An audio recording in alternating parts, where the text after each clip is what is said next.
Começando a conversa de redação, participando Eduardo Costa, Júnior Moreira, é nossa colunista de economia, Rita Mundim. Você, ouvinte da Itatiaia, também pode participar, opinando pelo WhatsApp do jornalismo, 99996-7074. 99996-7074. Aqui você manda uma mensagem de texto com a sua opinião. Não esqueça de colocar o seu nome e o bairro ou a cidade de onde você está falando.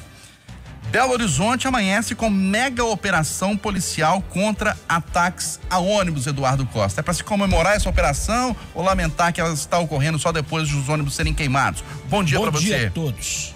Bom dia. Mais uma vez eu me convenço que a Polícia Militar não é apenas a instituição que tem maior capilaridade, isto é, está em maior número de municípios, está em todos os municípios de Minas. E não apenas tem uma história bonita, mas é cada vez mais a instituição diferente entre nós. Porque, no geral, a gente fala as coisas, ninguém reage. Ninguém reage diante da loucura que são os feminicídios em Minas Gerais. Ninguém reage diante desta pandemia de drogas nas ruas, de crack, da ocupação indevida das cidades. Ninguém. Mas aí, quando vem um assunto que diz respeito ao crime, a PM faz o mínimo que ela pode fazer e o máximo que ela pode fazer. Botou os homens na rua, está dando uma geral, assustando a turma e indo também aos postos de gasolina e dizendo para os caras que são frentistas, se vocês vendem gasolina em galão, em balde, vocês estão contribuindo para isso. Ou seja, assustando todo mundo. Que bênção. Tomara que ela não fique só, que a inteligência da Polícia Civil entre, que a Guarda Municipal, que tem sido muito usada nos últimos tempos para encher o saco de quem quer trabalhar como dono de bar e de comércio, seja colocada.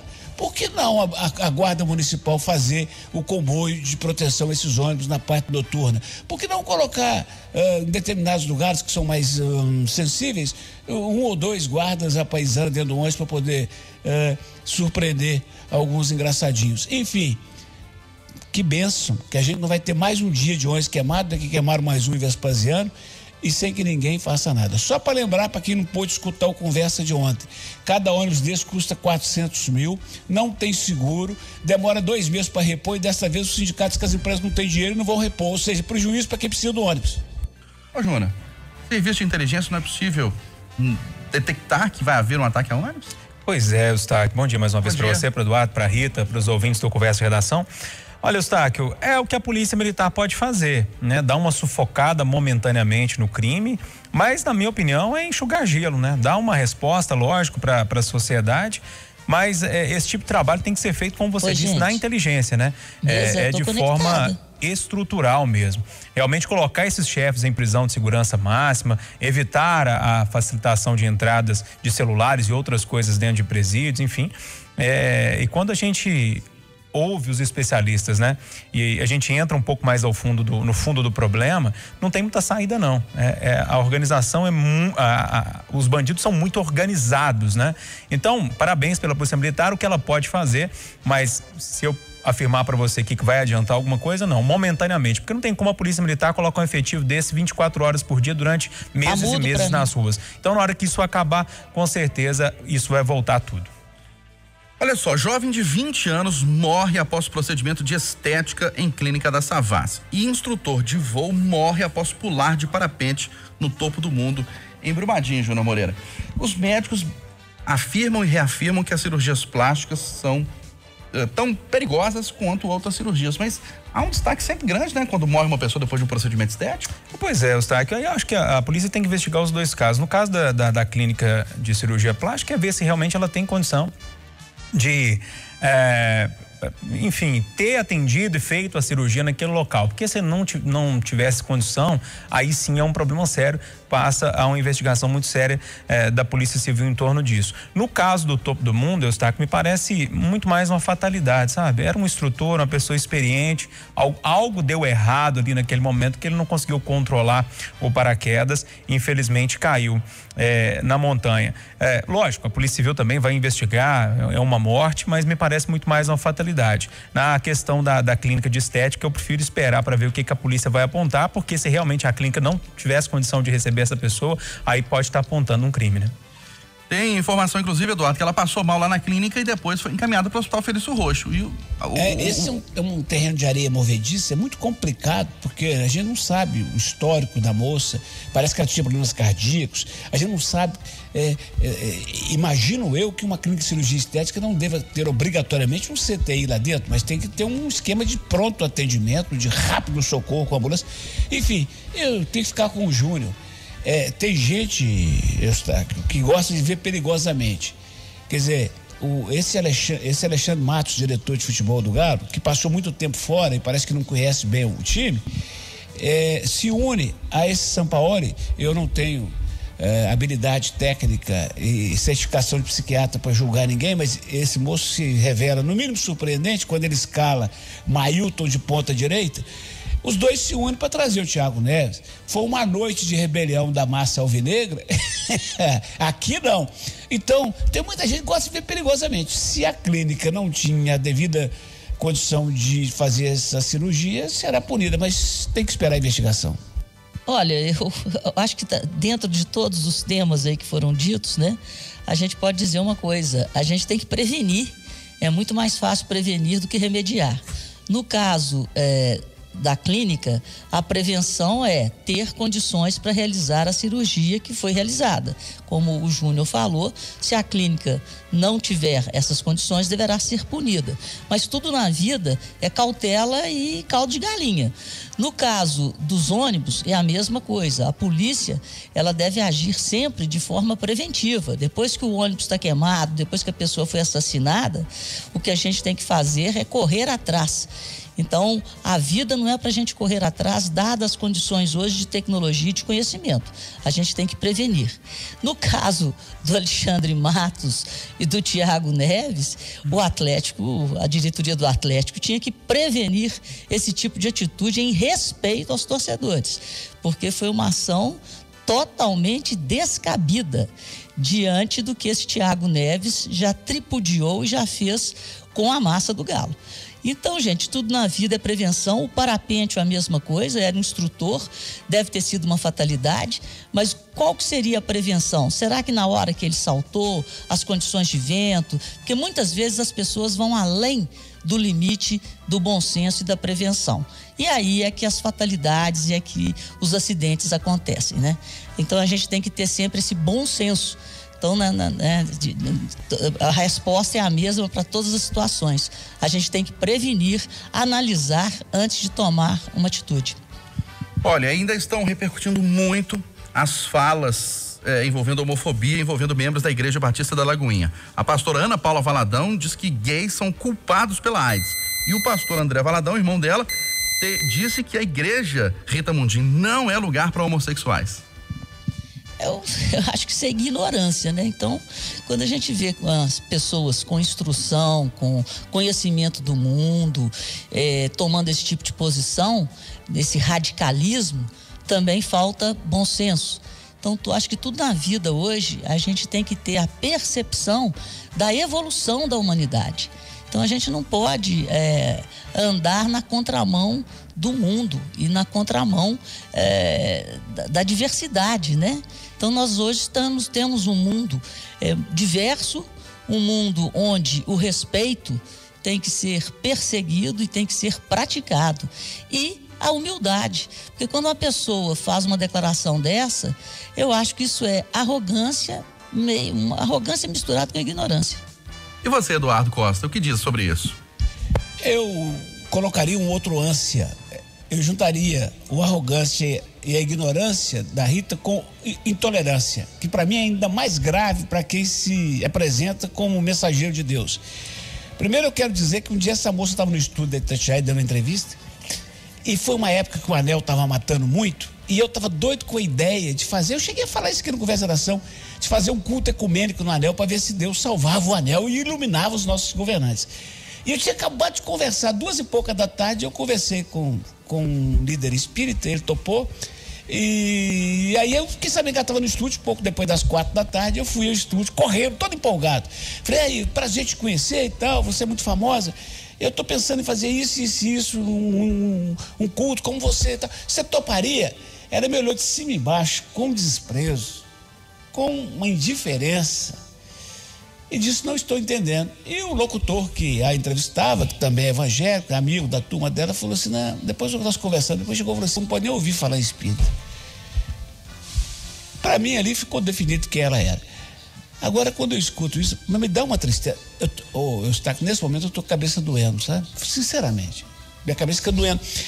Porque eu fico pensando, como é que fala em nome de Deus assim? Eu conheço o pai, o respeito, fiz um programa ao vivo, direto da igreja, que na época eu queria fazer um programa sobre uma igreja evangélica, 20 anos atrás, e me indicaram que era uma das igrejas sérias. Fui lá, eu conheço muita gente boa que frequenta. Primeiro o moço, o irmão dela, falou que as bobagens, agora ela. Povo que vive uma vida, né, de Miami, de subir piano em hotel aqui, em apartamento aqui nas 6 pistas, subir piano por fora, porque o piano não cabia na escada. Povo que vive uma outra realidade, que fala em Deus e Deus e Deus.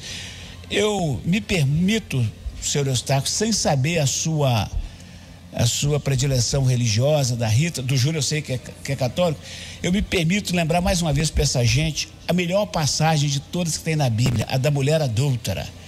Os caras falaram assim: agora nós vamos pegar esse tal de Jesus. Falou: Senhor, tem uma mulher ali que traiu, reza a cartilha que a gente tem que apedrejá-la até a morte. E o cara pensou, falou: se ele falar que está de acordo, que homem de é esse? Se ele falar que não, que homem é esse que não respeita as leis romanas? Vai pagar caríssimo. E ele abaixou-se, cutucou um tiquinho a terra e disse: atire a primeira pedra quem nunca pecou. Eu acho que eu tenho para mim, Eustáquio, eu tenho para mim, sim, com certeza, que quem tem essa aversão aos homossexuais, quem tem, para mim, todo homofóbico tem algum problema sério no interior da sua alma, seja com a pessoa ou com alguém próximo, só pode. O que dizer, Júnior Moreira? O que comentar? Faltou eu falar.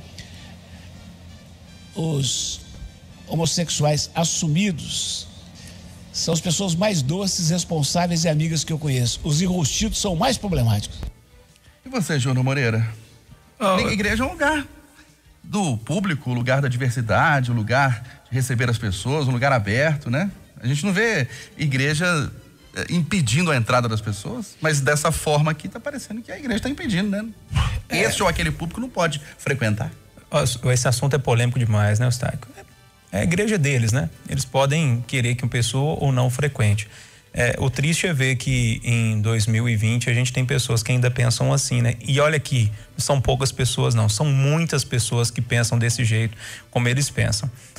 Mais uma vez, precisa ver se é homofobia, se for homofobia e ali encaixa em crime, enfim, ou se é liberdade de expressão, não sei. Vamos esperar ver o que essa história vai dar. Agora, o Cristo, Jesus Cristo que eu conheço, não age dessa forma não, né? Ele não divide do jeito que eles estão dividindo, não, ele une, né? Ele não tem preconceito, não, pelo contrário. O Eduardo acabou de citar uma passagem muito legal da Bíblia, né?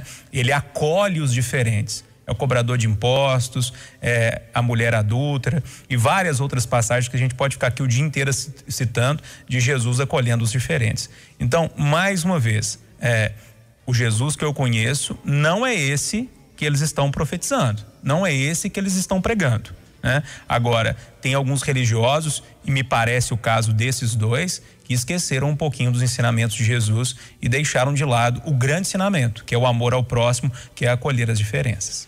No fim de semana, o pastor Márcio Valadão, que é pai dos dois, divulgou uma nota repudiando a fala de André Valadão. Então, há talvez ali até um desencontro de opiniões dentro da igreja. Pelo menos foi a nota que a Igreja Batista Lagoinha mandou. Eu entrevistei uma vez o pastor e eu vou te falar, o que é o patriarca da igreja, o Márcio Valadão, uma das pessoas mais inteligentes que eu já entrevistei na minha vida. Rita Mundim, desanimados, empresários não pensam em criar vagas temporárias de trabalho para o fim do ano. No primeiro momento, né, a gente está saindo da flexibilização. Não é questão de desânimo, é questão de falta de conhecimento de qual será essa nova normalidade, esse novo cenário. Agora, é óbvio que a volta da economia, ela traz o ímpeto para o empresariado. Então, nesse momento, está todo mundo com a asa quebrada. Agora, se o passarinho vai voar, qual a velocidade do cruzeiro, eu acho que nós vamos ter a melhor noção disso, em especial no setor de comércio e serviços, que sofreu tanto em Belo Horizonte, daqui mais uns 15 a 30 dias. E eu acredito que existe uma demanda reprimida e que nós vamos nos surpreender positivamente até o final do ano. A recuperação do comércio, a recuperação do turismo, ela tem sido e tem acontecido numa intensidade maior do que se esperava. Então, é óbvio que nesse momento, se perguntar para o empresário, ele está querendo recuperar a margem, recuperar o tempo fechado.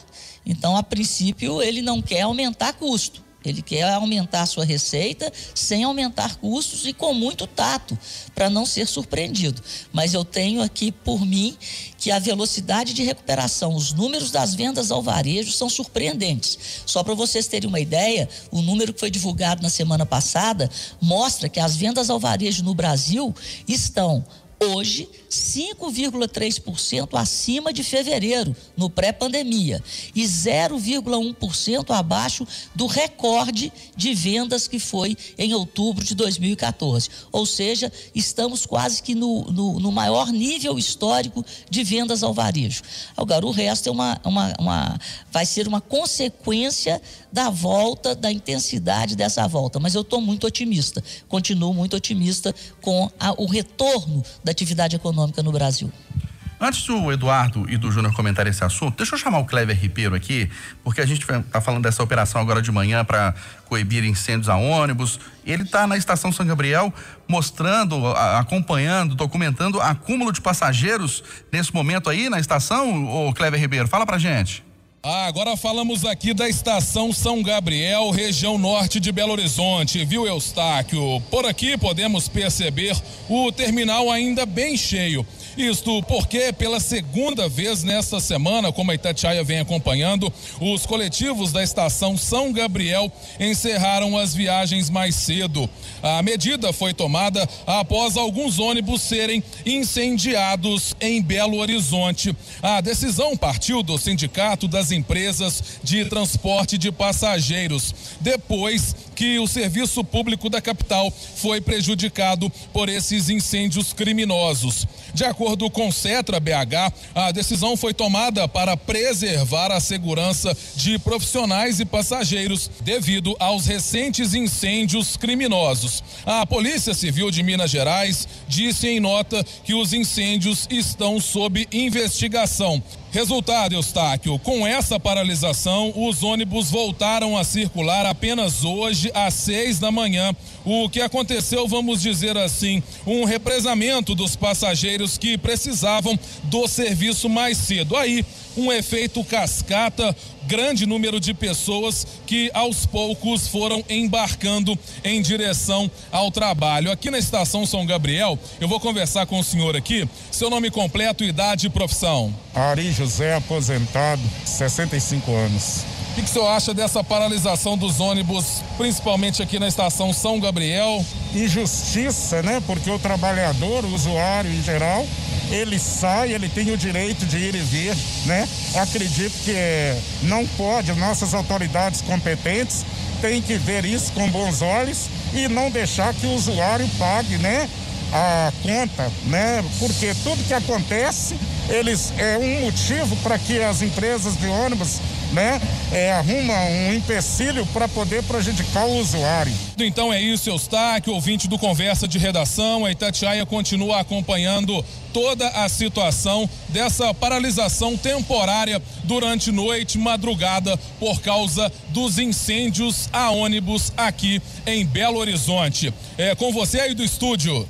8h56. Júnior, voltando ao assunto de economia aqui, sobre os empresários não pensando em criar vagas temporárias para o fim do ano. A situação já não estava boa anos atrás, agora fundo do poço. Eu fico torcendo para que a Rita realmente esteja certa, ela está otimista nessa história, e ela acompanha a economia todos os dias, né? Lógico que a gente precisa ouvir e torcer para que realmente esse otimismo se confirme.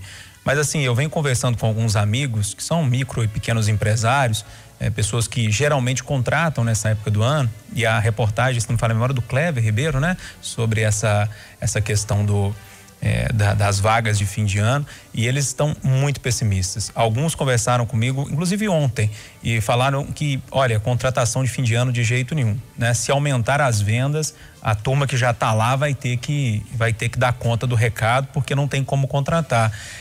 E uma outra situação também que me alertaram, é aquele programa de emprego, de manutenção do emprego do governo, né? Que você tem ali, fica um tempo parado, aí ao mesmo tempo você tem estabilidade dentro da empresa, enfim, e depois esses funcionários voltam, né? Ou enfim, precisam ver se esses funcionários vão ser mantidos ou não. E os 3 que eu estava conversando, os 3 falaram a mesma coisa. Alguns funcionários vão voltar e eu não tenho como ficar com eles, né? Vou ter que ficar só o tempo mesmo do programa, que é de manutenção, exatamente igual aos meses que eles ficaram parados.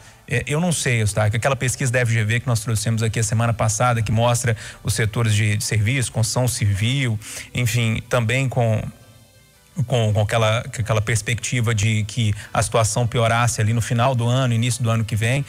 Eu estou um pouco pessimista, mas na torcida para que a situação não seja tão escura e tão complicada como que eu estou vendo, como eu imagino, como eu analiso.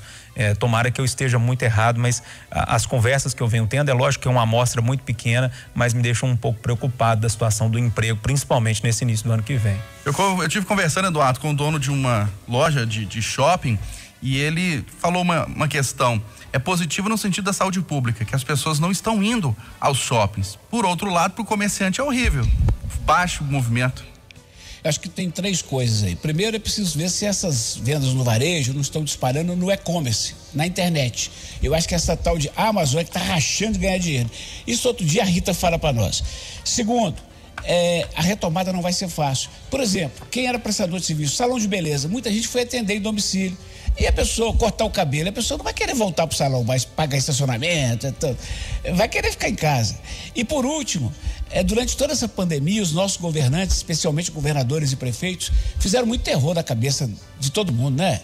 Até hoje, quando vai anunciar, por exemplo, a reabertura de academia, fala assim, qualquer coisa nós fechamos tudo. Quer dizer, puxaram muito para baixo. Deixa eu dar uma notícia boa aqui para fechar a conversa de hoje. Quando você considera o número de óbitos por 100 mil habitantes, o Brasil tem 62,6.